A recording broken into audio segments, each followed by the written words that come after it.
There is a con artist hiding in your life right now.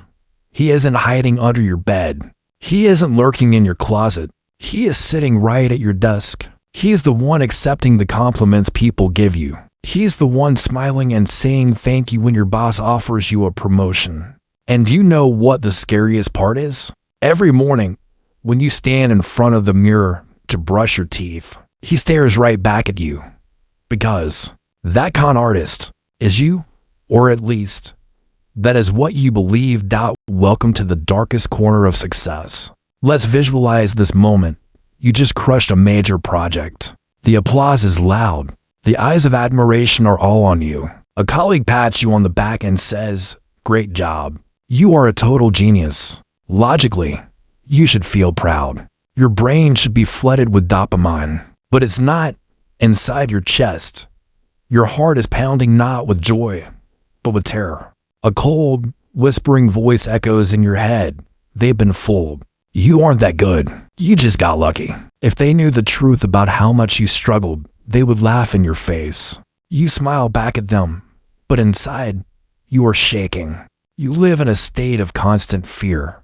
The fear of being unmasked, the fear that one day, the fraud police will kick down your door and announce, "We caught you. You don't belong here." If you see yourself in this story, this video is dedicated to you. Today, at Psychovive, we aren't talking about failure. We are talking about the secret suffering of the successful.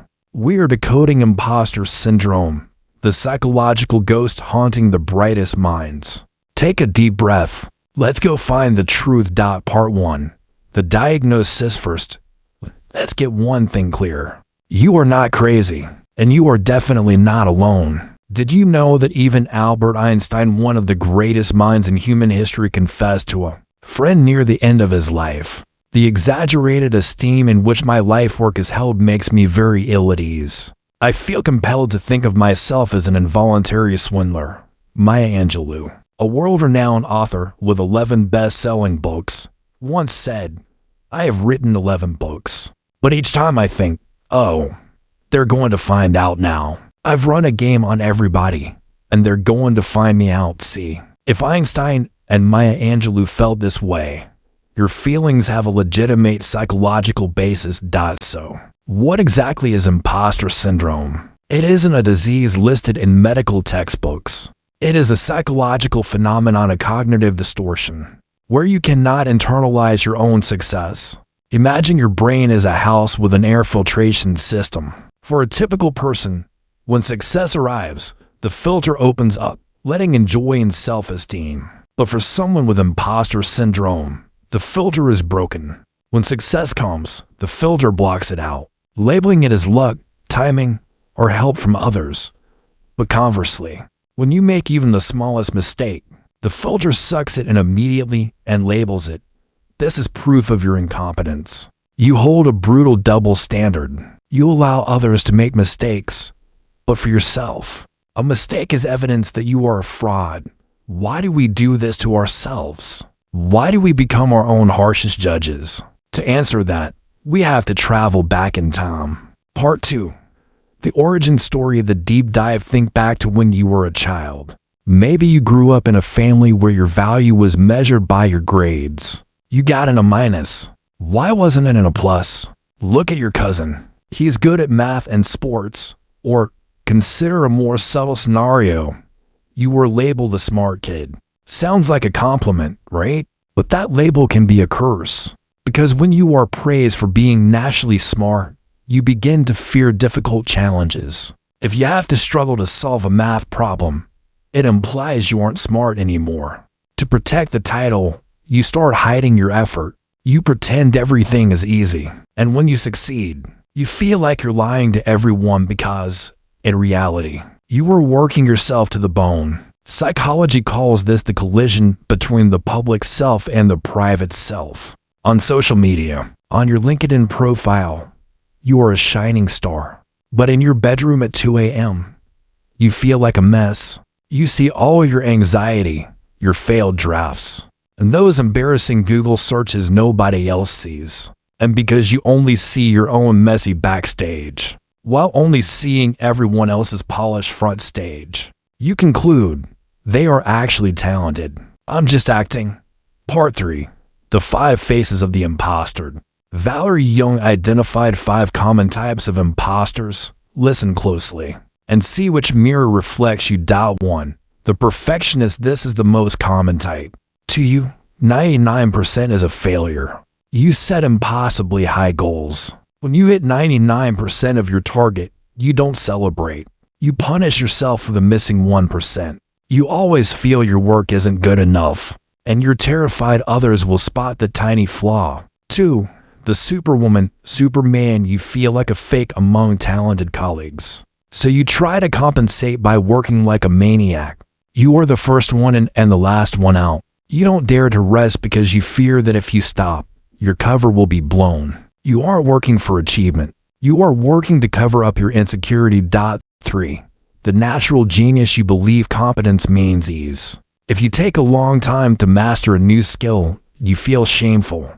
To you, having to try hard means not being good enough. When you hit a roadblock, instead of persisting, you panic and assume you are incompetent. 4. The soloist. I'll do it myself.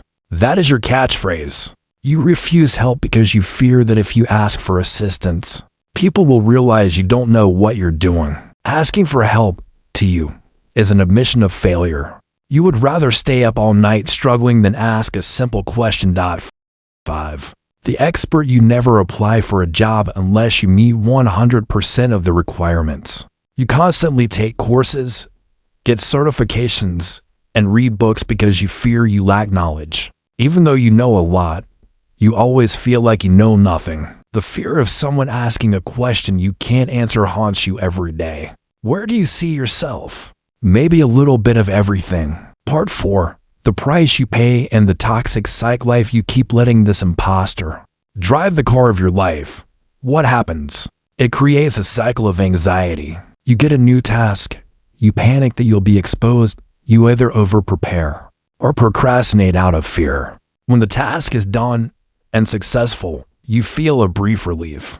But immediately, the toxic thought returns. That was just luck, or I worked too hard on that. I can't keep this up. And so, confidence is never built. The more successful you are, the more scared you become. The higher you climb, the dizzier you get. The price you pay is burnout. It is loneliness because you don't dare share your fears. It is missed opportunities because you think you aren't ready. You are strangling your own potential. Part 5. The escape. The truth about success. It is time to face the imposter in the mirror and set the record straight. How do we silence the critical voice? First, separate feelings from fact. Feeling stupid does not mean you are stupid. Feelings are like the weather, constantly changing. Competence is the climate. It's stable. When that voice says, "You can't do this," answer it like a scientist. "Thank you for the warning, but the data shows I have done this successfully 10 times before." Learn to be friends with data. Save your praise emails and concrete results. When the demon of self-doubt rises, throw that evidence in its face. Second, redefine failure. Look at Olympic athletes. Do they fall? Yes. Do they miss the podium? Yes. But they never think they are imposters. They understand that failure is part of the training process. Stop trying to be perfect. Strive to be good enough. Perfectionism is the enemy of progress. Allow yourself to be a work in progress rather than a finished masterpiece. Third, stop comparing your behind the scenes to their highlight reel. You see a colleague give a flawless presentation. You think they are gifted, but you didn't see them practicing 50 times in front of a mirror last night. You didn't see their sweaty palms. Everyone is fighting a battle. Everyone is acting to some degree. We are all just children learning to be adults for the first time. No one has an instruction manual for life. And most importantly, change how you speak about luck. Yes, luck exists, but luck is just opportunity. The fact that you grabbed that opportunity and turned it into a result that is competence. You didn't win a lottery ticket to get where you are. You woke up, you worked, and you made choices. Part 6.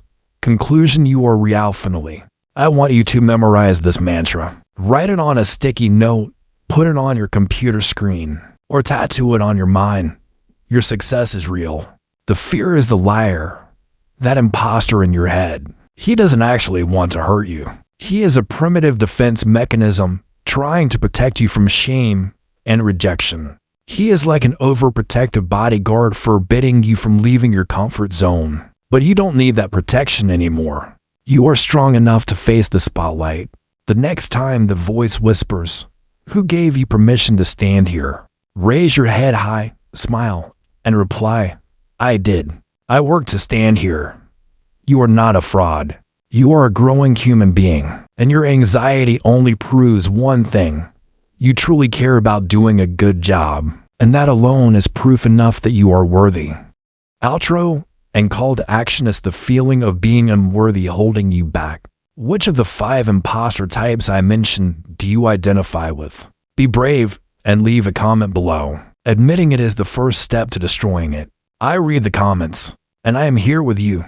Remember, the mind is a maze, and Psychovive is here to give you the map. If this video touched a hidden part of you, please hit the like button and subscribe to Psychovive right now. Turn on notifications, because we have many more psychological secrets to decode in upcoming videos. Thank you for listening. Remember, you deserve every round of applause. I am AI name, narrator, and this is Psychovive.